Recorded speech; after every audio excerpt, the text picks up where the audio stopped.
voluntarily putting ourselves in dangerous situations. Why do we keep doing that? I know, I'm like, I have kids now. I shouldn't be doing that. I thought it would stop once I had kids.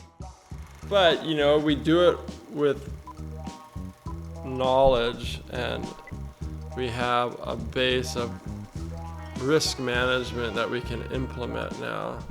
So I feel like my risks are managed in a way where I have less chance of injury. Helmet, flotation vest, timing, when to surf.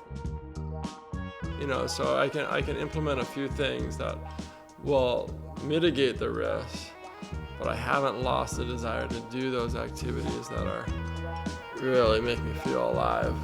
Yeah.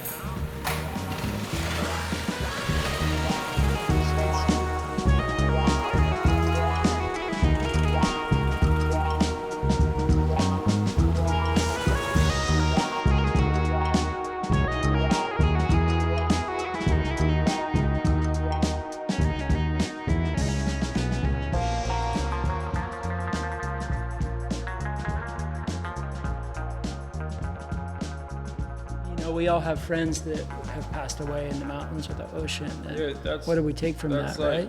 It kind of leads me right into Sion Milosky's death at Mavericks, and I had several friends die surfing that I was around, and when Sion died, it coincided with a trip I did to Jackson Hole about that same time, and I saw this Avalanche course. What I realized from the course, it was epic. It was 3 days, and what my biggest takeaway was to pull back and look at it and implement some risk management. Yeah. Right? And I wasn't super familiar with risk management. My upbringing is I wasn't a professional lifesaver. I wasn't a lifeguard. I mean, we just shot from the hip and surfed big waves and put our heads down and honestly didn't have any safety protocols or concerns. But this kind of opened my eyes, and I was like, how come we don't have anything like this in surfing? Yeah. That was the birth of Bragg. Me and Danilo we're like, dude, we need to do something. We need to do a CPR class. So actually we came back after he died and we did a CPR class right here in this barn. Then we went out and met with the one dude that everybody pointed to and said is the guru and godfather of ocean safety, like Brian Keolana and the Keolana family. And Brian said, I'll teach you guys and I'll share my knowledge with you, but you need to share it with the world. And so we started this organization called Bragg, and we created a 2-day course sort of modeled off of the Avalanche training courses.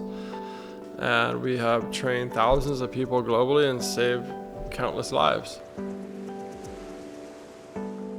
It's been an incredibly rewarding ride in the sense that we've been able to share Uncle Brian's knowledge with the world and save lives through him.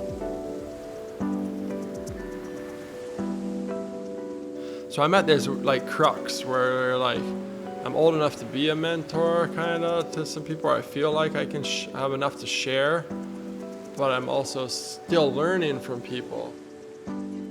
It shifted from when I was their age where I'm learning from everyone, right? Maybe I was cocky at one point, or you get cocky and you think you know everything, but you get past that when you get humbled and beat down, and then you start to ask questions and you start to watch and learn. But now I'm at a point in life where I'm being a mentor and also receiving mentorship still. Yeah. And asking questions. So it's I think it's kind of a fun place in life because you get to do both.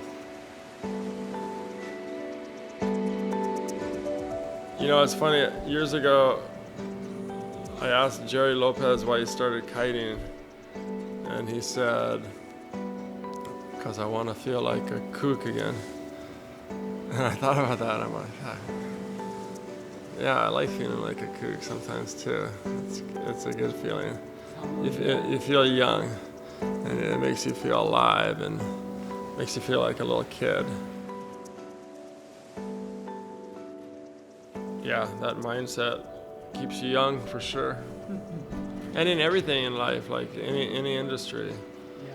like if you come into it with that, like youthful like urge to learn, For sure. and that energy comes from being, like you said, humble and being accepting of your place.